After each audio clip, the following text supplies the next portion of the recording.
ভক্তিভাষাৰে নিবেদন কৰিছোঁ। আৰু এটা কথা আমি জানিব বিচাৰিছোঁ, কাৰণ এনেকুৱা থলীত আমি সেই কথা আমি জানিবই লাগিব ক'ত খাইছোঁ যেতিয়া।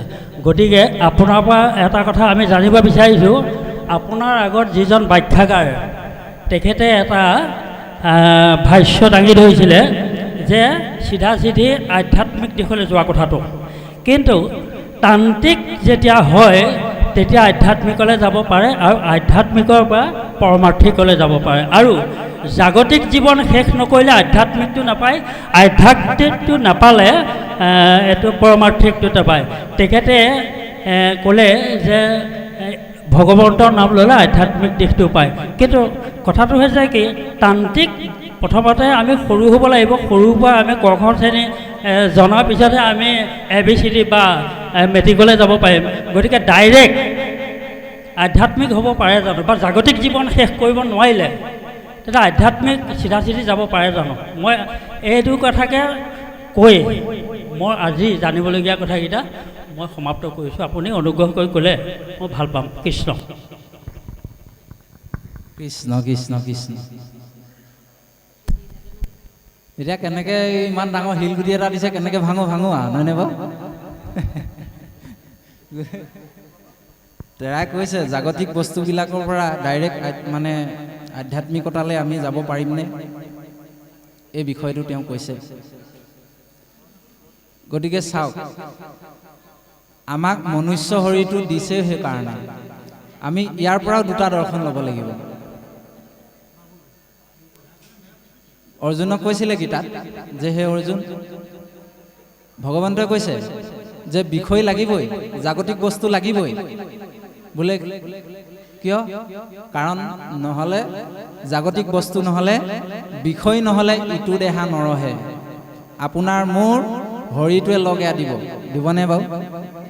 সেইকাৰণে কৈছে জাগতিক বস্তু, আপোনাক মোক জীয়াই থাকিবৰ কাৰণে যি তিনিটা বস্তু আছে, অন্ন, বস্ত্ৰ আৰু বাসস্থান, এই তিনি বস্তু লাগিবই। এই তিনি বস্তু অবিহনে জীৱ বৰ্তি থাকিব নোৱাৰে, হয়নে নহয় বাৰু?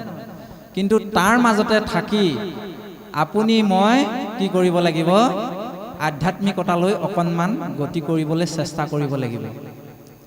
আৰু এটা বস্তু দেউতাই বৰ সুন্দৰ এটি কথা কৈছে, যে কথাটো হৈছে কি, জাগতিক বস্তুৱে আপোনাক মোক গতি দিব নোৱাৰে, এইটো সত্য। কিন্তু সেই জাগতিক বস্তু নহ'লে আপুনি মই আকৌ জীয়াই থাকিবও নোৱাৰোঁ, এইটো সত্য, ধ্ৰুৱ সত্য। সেইকাৰণে আপোনাৰ মোৰ জীৱনলৈ যে দুখ সুখবিলাক আহে, এইবিলাক ক'ৰ পৰা আহে জানে? জাগতিক বিষয়ৰ পৰা আহে।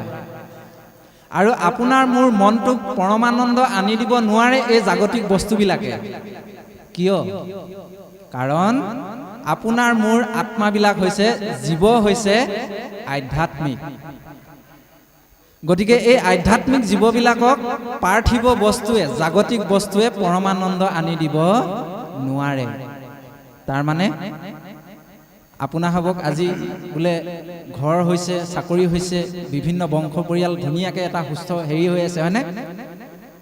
আপোনাৰ মোৰ মনটো ইমানেই লেতেৰা যে তিলুকত যত যত আছে ধন ধান, দিব্য নাৰী আছে যত সুন্দৰী প্ৰধান।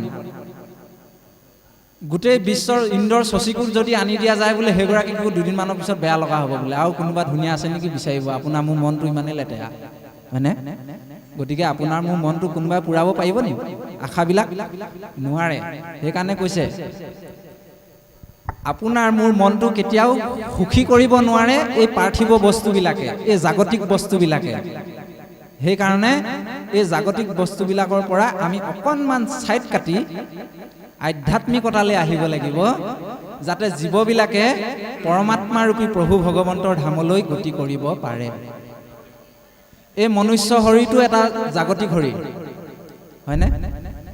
কিন্তু এই জাগতিক শৰীৰ, মনুষ্য শৰীৰটো যদিও জাগতিক, পঞ্চতত্বৰে গঠিত, জ্বলাই দিলে ছাই হৈ গুচি যাব, হয়নে? যদিও পঞ্চতত্বৰে গঠিত জাগতিক আমাৰ শৰীৰ এইটো, কিন্তু এই শৰীৰটো বহুত মূল্যৱান। সেইকাৰণে কৈছে জাগতিক বস্তু আমাক প্ৰয়োজন আছে। কেলে মূল্যৱান আপোনাৰ হবে জানে, হয় নহয়? মনুষ্য শৰীৰ এনেই নাপায়, কত পুণ্যৰ ফলে মনুষ্য শৰীৰ পায়। বহুত লক্ষ লক্ষ জনী অতিক্ৰম কৰি মানুহৰ শৰীৰ পায়। আকৌ কৈছে এই মানুহৰ শৰীৰটোতহে কি কৰিব পাৰে? আধ্যাত্মিকতালৈ গতি কৰিব পাৰে। সেইকাৰণে মাধৱ গুৰুজনাই মাধৱ পুৰুষে লিখিছে ঘোষাত, এই ঘোষাটোৱে আমাক জীৱনত বহুত পৰিৱৰ্তন আনিছে। বিষয় সম্বন্ধ সুখ সমস্ত জনীত পায়, হৰি সেৱা একো স্থানে নাই, হৰিৰ সেৱাৰ যোগ্য কেৱলে মনুষ্য তনু, জানি ফুৰা হৰি গুণ গায়। হয়নে? গৰু এটাই আজি কীৰ্তন কৰিব নোৱাৰে, কৃষ্ণ কৰিব নোৱাৰে। ইতৰ প্ৰাণীবিলাকৰ বাক শক্তি নাই, সিহঁতে কীৰ্তন কৰিব নোৱাৰে, কৃষ্ণ কৰিব নোৱাৰে, হৰি ভকতি কৰিব নোৱাৰে। এনেধৰণে আহি ভকতৰ ওচৰলৈ আহিব নোৱাৰে, পৰমাত্মাক চিনিব নোৱাৰে। সেইকাৰণে মানুহ শৰীৰটো পূৰ্ণ ব্ৰহ্ম শৰীৰ বুলি কৈছে। বহুত তাৎপৰ্য আছে এই কথাখিনি। সেইকাৰণে কৈছে যদিও জাগতিক বস্তু কিন্তু মূল্য আছে, যদিও জাগতিক শৰীৰ মূল্য আছে, আমি হৈছোঁ জীৱ আত্মা।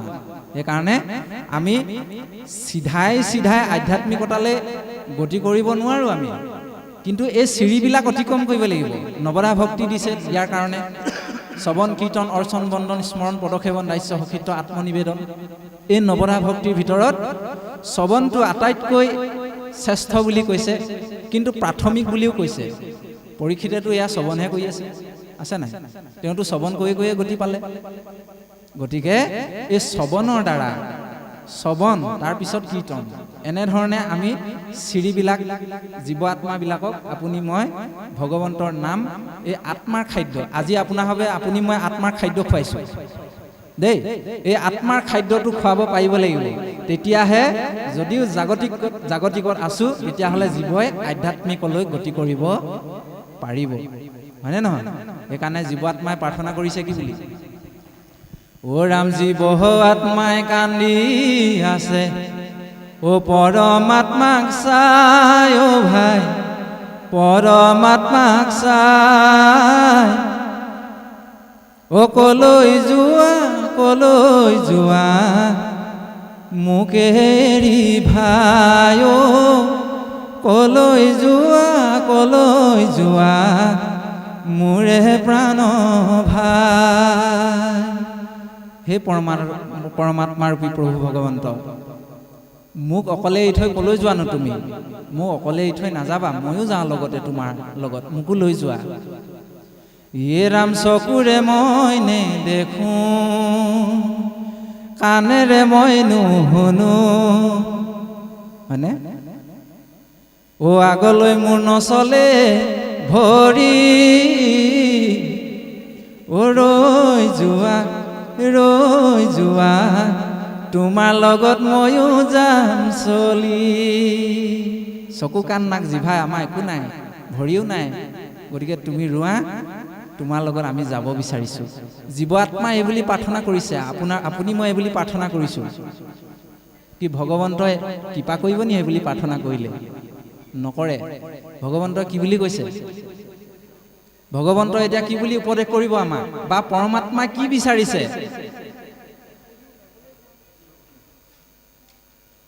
হে ৰাম পৰমাত্মাই বোলে বাণী, ও শুনা মোৰে ভাই, ও শুনা মোৰে ভাই, ও আমাৰ ফালে আহি থাকা, হৰি গুণ গায় ভাই, হৰি গুণ গায়। এই ব্যৱস্থাটো লাগিব আপোনাক। যদিও জাগতিক জীৱ আমি, তেতিয়াহ'লে আধ্যাত্মিকতালৈ যাব পৰা হ'ব। গতিকে দেউতাৰ চৰণত আমি এনেধৰণে সেৱাভাগি জনালোঁ। গতিকে যদি কৃষ্ণ কৃষ্ণ কৃষ্ণ চন্দ্ৰভাগী শেষ হৈছে, এতিয়া সেই পিঠুৰ যায় যজ্ঞ কৰি থাকোঁতে ইন্দ্ৰই আহি আমনি কৰিছেহি, যে ইন্দ্ৰই ভাবিছে মোৰ সিংহাসন ল'বলৈ যজ্ঞ কৰি আছে। গতিকে ইন্দ্ৰপদ বাঞ্ছা কৰি পিঠু ৰজাই যজ্ঞ কৰিছে। এই ভাৱনা লৈ তেওঁ যজ্ঞ ভংগ কৰিবৰ কাৰণে যজ্ঞৰ ঘোঁৰা অপহৰণ কৰি বাৰেপতি নি বেলেগত চুৰ কৰি থৈ আহেগৈ। আৰু এনেধৰণে কৰোঁতে কৰোঁতে শেষত পিঠু ৰজাৰ পুত্ৰ বিজিতাস্য তেওঁ হৰধনু লৈ ইন্দ্ৰক বধিবলৈ ধৰিলে। আৰু ভয়তে ইন্দ্ৰই পলালে, তাৰ পৰা পলাই গুচি গ'ল, ঘোঁৰা তাতে এৰি দিলে আৰু সেই ঘোঁৰা আনি যজ্ঞ সফল কৰিলেহি। আৰু লাষ্টত ভগৱন্তই আহি মানে যেতিয়া হেৰি কৰিছিলে, এই মানে ইয়াত যজ্ঞ কৰিছিলে, তেতিয়া ইন্দ্ৰই আমনি কৰি থকা দেখি পৃথুৱে আজ্ঞা কৰিলে বোলে ইন্দ্ৰক বধিব লাগে। এনেধৰণে আজ্ঞা কৰোঁতে ইন্দ্ৰক মাৰিবলৈ লওঁতেই ভগৱন্তই আহি বাধা দিলেহি। আৰু বাধা দিলত তেতিয়া ক'লে বোলে হে পৃথু, তুমিনো কাৰ কাৰণে যজ্ঞ কৰিছা? বোলে প্ৰভু তোমাৰ কাৰণে, তোমাৰ ভক্তিৰ কাৰণে, তোমাৰ ভক্তি যাতে মোৰ থাকক তাৰ কাৰণে মই তোমাৰ ওচৰত প্ৰাৰ্থনা জনাইছোঁ, সেইকাৰণেই মই যজ্ঞ কৰিছোঁ। তেতিয়াহ'লে তুমি এতিয়া এই যজ্ঞ সফল হৈছে বুলি ৯৯খন যজ্ঞ কৰিলে, ১০০খন যজ্ঞ কৰিবলৈ নোৱাৰিলে, মানে তেতিয়া ইন্দ্ৰই আমনি কৰিলে। তেতিয়া ভগৱন্তই ক'লে তুমি ১০০খন যজ্ঞ মোৰ কাৰণেহে কৰিছা, গতিকে এতিয়া তোমাৰ সেই যজ্ঞ সফল হৈছে, গতিকে তুমি আৰু যজ্ঞ কৰিব নালাগে, এতিয়া তোমাক কি বৰদান লাগে কোৱা। তেতিয়া পৃথু ৰজাই কি বিচাৰিছিলে জানেনে? একো বৰদান বিচৰা নাছিলে। ভগৱন্তৰ নিজৰ অৱতাৰ হৈও পৃথুৱে ধন সম্পদ, ঐশ্বৰ্য সম্পত্তি এইবিলাক বিচৰা নাই, ৰাজ্য বৈভৱ এইবিলাক বিচৰা নাই। তেওঁ কি বিচাৰিছিলে যে হে প্ৰভু, তোমাৰ নাম যাতে অনবৰতে শ্ৰৱণ কৰি থাকিব পাৰোঁ, শুনি থাকিব পাৰোঁ, তাৰ কাৰণে তুমি মোক কি দিবা? ১০,০০০ কাণ বৰদান দিব লাগে। ১০,০০০খন কাণৰ বৰদান বিচাৰিলে দেই। কোনে? পৃথু ৰজাই। কিয় বিচাৰিলে? যাতে হে প্ৰভু, এই ২খন কাণেৰে মই তোমাৰ নাম শুনি শেষ কৰিব নোৱাৰোঁ, গতিকে মোক ১০,০০০খন কাণ দিয়া, যাতে মই তোমাৰ নাম অনবৰতে শুনি থাকিব পাৰোঁ। গতিকে এই যিটো ভাৱনা, এই ভাৱনাটো আপোনাৰ হওক আৰু মোকো লাগিব। সেইকাৰণে পৃথু ৰজাক ভগৱন্তই ১০,০০০ কাণৰ মানে কি বৰদান দিছিলে। এতিয়া সেই পৃথু ৰজাই বিষয় বৈভৱ বিচৰা নাই, ভকতি বিচাৰিছে, হয় নাই? গতিকে আপুনি ময়ো ভগৱন্তৰ ওচৰৰ পৰা কি কৰিব লাগিব? ভকতিহে বিচাৰিব লাগিব। সেইকাৰণে মাধৱ পুৰুষে কৈছে, কৃপাৰ সাগৰ দৈৱকী নন্দন, পুৰিও মনৰ কাম, মনৰ কামনাটো পূৰণ কৰা। বোলে কামনাটো কি? ভকতৰ সংগ সদা নুগুচুক, হয়নে? ভকতৰ সংগ যাতে সদায় থাকক,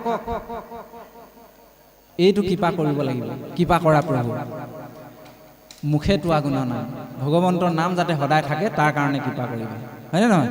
তাৰপিছত আকৌ পুনৰ কি বুলি কৈছে? ও যাদৱ জয় যদুপতি, তোমাৰ চৰণে লাগো। ও যাদৱ জয় যদুপতি, তোমাৰ চৰণে লাগো। হে ৰাম শ্ৰৱণ কীৰ্তন নিমল ভকতি, কাকুতি কৰিয়া মাগো। এই শ্ৰৱণ কীৰ্তন নিৰ্মল ভকতি আমি ভগৱন্তৰ পৰা বিচাৰিব লাগিব দেই। এতিয়া বৰ সুন্দৰকৈ এইখিনিত কৈছে যে আমাক কৈছে যে পৃথু ৰজাই ভগৱন্তৰ পৰা তেওঁৰ নাম শুনিবৰ কাৰণে ১০,০০০ কাণ বিচাৰিছে।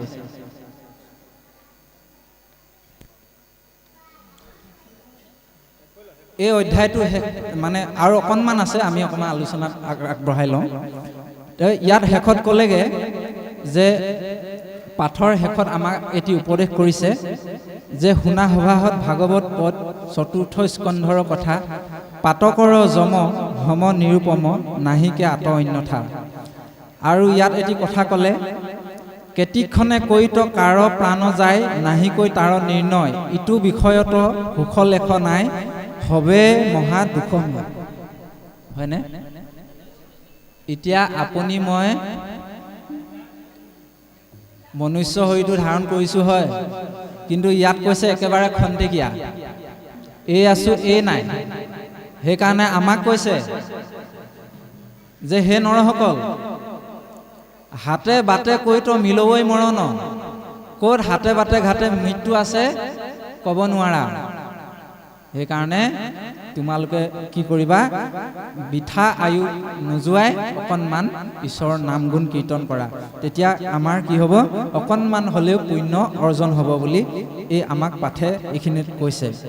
আৰু বিষয়ৰ সুখবিলাক অস্থায়ী, এইবিলাক বিনাশী, এতিয়া আছে এতিয়া নাই। গতিকে এইবিলাকৰ পিছত পৰি নাথাকি পৰমাত্মাৰূপী ভগৱন্তৰ ওচৰলৈ অকণমান যাবলৈ চেষ্টা কৰা বুলি পাঠে আমাক দৰ্শন দিছে। আৰু তাৰপিছত ভগৱন্তৰ চৰণত শৰণ ল'বলৈ ইয়াত মানে আমাক কৈছে, নজানি কৃষ্ণ চৰণে শৰণ লৈও মনে যত্ন কৰি, তেওঁৱে সেই ঈশ্বৰ দেৱ দামোদৰ তৰাইবন্ত কৃপা কৰি। আমি ঈশ্বৰৰ ওচৰত শৰণাপন্ন হ'ব লাগিব দেই। আমাৰ বাপে এভাৰী দিহানাম গাব, তাৰ আগতে আমি শৰণ কেনেধৰণে ল'ব লাগিব। ও যাদৱ যদু নন্দ মাধৱ মধুসূদন, ও তুমি নিত নিৰঞ্জন নাৰায়ণ, ও তোমাক লৈলো শৰণ। এই ব্যৱস্থাটো আমাৰ থাকিব লাগিব দেই। এতিয়া আপোনাৰ বাবে অকণমান শৰীৰটো অকণমান মানে অকণমান ৰিলেক্স লৈ লওক, অকণমান ফূৰ্তি কৰি লওক, আমনিও লাগিছে চাগে। কৃষ্ণ কৃষ্ণ।